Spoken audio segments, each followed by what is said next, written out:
திரு G K Nagaraj, அதிமுகவுக்கும் சேர்த்தே மறைமுக ஒரு அழுத்தம் கொடுக்கிறது தான் அமலாக்கத்துறை இப்படி நடந்துக்குது அப்படின்னு சொல்லியிருக்காரு. அது மட்டும் இல்லாம திரு அண்ணாமலை ஒரு பேட்டியில இப்படி சொல்றாரு, அதை தொடர்ந்து அமலாக்கத்துறையும் அதையே சொல்கிறது. அப்படின்னா இது அவர் சொல்ற மாதிரி தானே புரிஞ்சுக்க வேண்டியது இருக்கு. அனைவருக்கும் வணக்கம். முதலமைச்சர் கூட இந்த டாஸ்மார்க் விவகாரம் குறித்து பேசாம இருக்கிற நிலையில புதிய தலைமுறை ஒரு விவாதத்தை எடுத்திருப்பது. கேக்குதுங்களா நான் பேசுறது? கேக்குது, சொல்லுங்க திரு நாகராஜ். ஓகே. இல்ல, இந்த சமயத்துல புதிய தலைமுறை இந்த டாஸ்மார்க் விவகாரம் குறித்து ஒரு விவாதத்தை எடுத்திருப்பது மகிழ்ச்சிக்குரியது, வரவேற்கத்தக்கது. மக்களுக்கு இந்த செய்தி சென்று சேரும் என்கிற நம்பிக்கை எங்களுக்கும் இருக்கிறது. இது 1000 கோடி அப்படின்னு சொல்றது செந்தில் பாலாஜி குறிப்பிட்டிருக்காங்க, எப்படி தெரியும். கையில புண்ணை பார்ப்பதற்கு செந்தில் பாலாஜி அவர்களுக்கு கண்ணாடி இருக்கு அப்படிங்கறதுதான் கேள்வி. இன்னைக்கு தமிழ்நாட்டை பொறுத்த வரைக்கும் 3 வகையான கொள்ளைகள் அரங்கேறிக் கொண்டிருக்கிறது. ஒன்று மனித வள கொள்ளை, அது டாஸ்மார்க் மூலமாக நடந்து கொண்டிருக்கிறது. இன்னொன்று கனிம வள கொள்ளை, இயற்கை கொள்ளையடிக்கப்பட்டுக் கொண்டிருக்கிறது.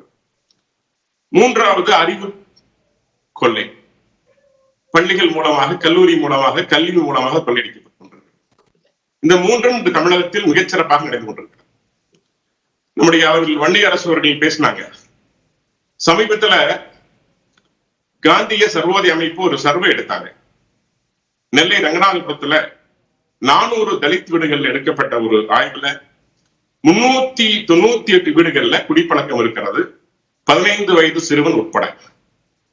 தருமபுரி மாவட்டம் செக்குடி கிராமத்துல 35 வயதுக்கு உட்பட்ட 65 இளம் விதவைகள் குடியால் தன் கணவனை இழந்திருக்கிறார்கள். 325 வீடுகள்ல அவங்க சர்வே எடுத்திருக்கிறாங்க.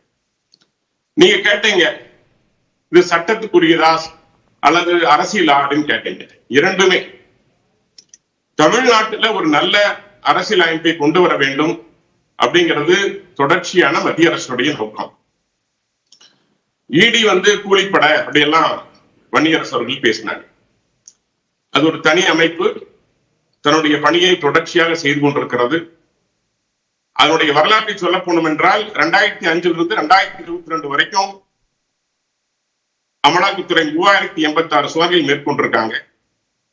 5940 வழக்குகள் பதிவு செஞ்சிருக்கிறாங்க. மன்மோகன் சிங் அவர்கள் காலத்துல கைப்பற்றப்பட்ட தொகை வெறும் 536 கோடி.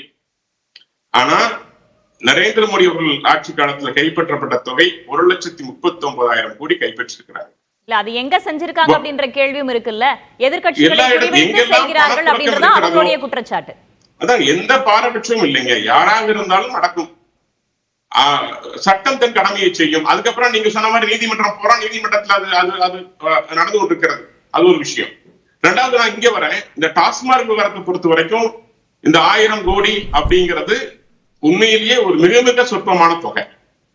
நிச்சயமாக பல ஆயிரம் கோடிகளுக்கு இன்னைக்கு தமிழ்நாட்டுல இப்ப இருந்துள்ள திமுக ஆட்சி காலத்திலிருந்து ஊழல் நடந்து கொண்டிருக்கிறது, முறைகேடு நடந்து கொண்டிருக்கிறது அப்படிங்கிறது நீங்க பொதுவாக நான் சொன்ன அந்த 3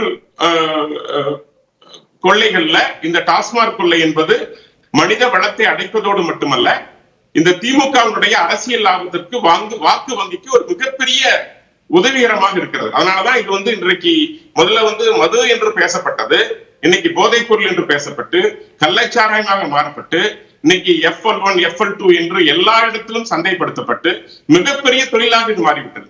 சரி, அரசியல் ரீதியான நெருக்கடி இருக்கா அப்படின்னு நம்ம பேசுவோம். நான் ஏற்கனவே கேட்ட கேள்வி 1000 கோடி ரூபாய் அப்படின்னு திரு அண்ணாமலை அவர்கள் குறிப்பிட்டு பேசுறாரு. அதனை தொடர்ந்து அமலாக்கத்துறையுடைய அறிக்கையில அப்படியே வருது. அதை அவர்கள் கேள்வியாக எழுப்பியிருக்கிறார் திரு செந்தில் பாலாஜி அவர்கள். ஒன்று, அந்த தகவல் முன்னதாகவே கசிவிடப்பட்டதா, இல்ல அவர் சொன்னதுனால ஈடி செய்யறாங்களா அப்படின்ற கேள்வியும் எழுப்பியிருக்காங்க. இல்ல, நிச்சயமாக அந்த மாதிரியான வேலைகளை எப்பொழுதும் நீங்க சொல்ல வேண்டிய அவர்கள் பேட்டியில குறிப்பிட்டப்ப தெளிவா சொல்றாங்க. ஒரு பத்திரிகையாளர் பேரை குறிப்பிட்டு அவர் மிக தெளிவாக ஒரு பத்திரிகையாளர் பேரை குறிப்பிட்டே சொல்றாங்க, மிக தெளிவாக சொல்லியிருக்காங்க. இது பல நாட்களுக்கு முன்பே, பல ஆண்டுகளாக நடந்து கொண்டிருக்கின்ற விஷயம். ஒரு IPS படிச்ச அதிகாரிக்கு இந்த தகவல் எல்லாம் தெரியாமல் நிச்சயமாக இருக்காது. தெரிந்ததை வைத்துதான் அவர் சொல்லுகின்றார். இல்லாட்டி அவரு இப்படி ஒரு கேள்வி வரும் என்று தெரியும், அவர் சொல்ல வேண்டிய அவசியம் இல்லை. தகவல் வெளிவந்திருக்கிறது என்றால் ஏற்கனவே இது 1000 கோடி சொற்ப அமௌண்ட், 50,000 கோடி வரை மிக மிக எளிமையாக நடந்து கொண்டிருக்கிறது இன்னும் சொல்ல போனா இந்த அமைச்சர் இப்படி அவர் தன்னை ஒரு நிரபராதி மாதிரி உத்தமர் போல பேசுகிறாரு. நிச்சயமா நான் கேட்கிறேன், ஒரு சிறையில் இருந்த அமைச்சர் சிறையிலிருந்து வெளிவந்து மீண்டும் அந்த அமைச்சருக்கு அந்த துறையே கொடுக்கப்பட்டிருக்கிறது. இது எந்த வகையில அந்த அமைச்சர் தன்னை இப்படி ஒரு உத்தமர் போல் காட்டிக்கிறதாலே தெரியல. இது ஏதோ நடக்காத விஷயம் மாதிரியும் தெளிவா சொல்றாங்க. அமலாக்கத்துறை என்ன சொல்றாங்க, டெண்டர் முறைகேட்டிலிருந்து, பாட்டில் பற்று கொள்முதல் முறைகேட்டிலிருந்து, போக்குவரத்து உடைய அந்த டெண்டர் முறைகேட்டிலிருந்து, பாட்டில்ல 10 ரூபாய்ன்னு சொன்ன அந்த 10 ரூபாய் இல்ல 30 ரூபாய் வரைக்கும் இன்னைக்கு இன்னும் சொல்றாங்க. இன்னைக்கு வந்தவங்க எல்லாம் சில இடங்கள்ல 90 ரூபாய் வரைக்கும் அதிகம் போகுது. 6 மணிக்கு பகல்ல அதிகாலை 6 மணிக்கு போனா 90 ரூபாய் வரைக்கும் அதிகம் கொடுக்க வேண்டியது இருக்கு. இதெல்லாம் முறைகேடுகள். இதை சரி செய்ய வேண்டியது மட்டுமல்ல, இன்னைக்கு இது பரவலா மாறிடுச்சு. பணப்புழக்கம் தவறாக பயன்படுகிறது. அரசு கஜானாவுக்கு பணம் போறதில்லை.